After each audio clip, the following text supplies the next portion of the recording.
င်္ဂလာပါရှင်ဒီနေ့တော့Now Muted Frame နဲ့ကအတင်းတက်နေလို့ရတဲ့ RC နှစ်ထပ်ခွဲတိုက်ကလေးနဲ့မိတ်ဆက်ပေးကြပါရရှင်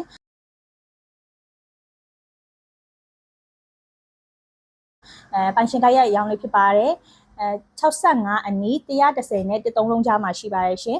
မျက်နှာပွင့်26ပေနောက်66ပေရှိပါတယ်26ပေဆိုတာပေဘိုကိုဒရန်ထဲမှာလည်းထည့်ပေါက်ပြီးသားဖြစ်လို့အိမ်ကပေါ့နော်20 60ထပ်စားရယ်နော်တော်တော်ကျယ်ပါတယ်အထဲထဲမှာဆိုရင် master bedroom 4ခန်းပါမယ်ရေဘူးရေအေးဆက်2လုံးပါမယ်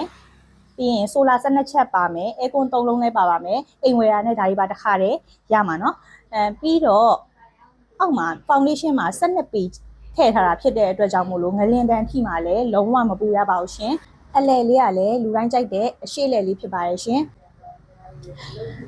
ဟုတ်ကဲ့စားလက်ဆန်လေးကတော့ခရမ်းအညီပေါက်တက်တက်အစ်စ်နဲ့ရမှာပါရှင်ရောင်းချပေးမယ့်ဈေးနှုန်းလေးကတော့321,500သူကရကျင်တယ်လို့ပြောပါတယ်အရင်တော့23,500ခေါ်တာပေါ့နော်ခုကတော့21,500ရရင်ရောင်းမယ်လို့ပြောပါတယ်ရှင်ဟုတ်ကဲ့စိတ်ဝင်စားရဆိုရင်တော့ဖုန်းနံပါတ်96134943 40နဲ့999တို့ကိုဆက်သွယ်စုံစမ်းမြင်နိုင်ပါတယ်ရှင်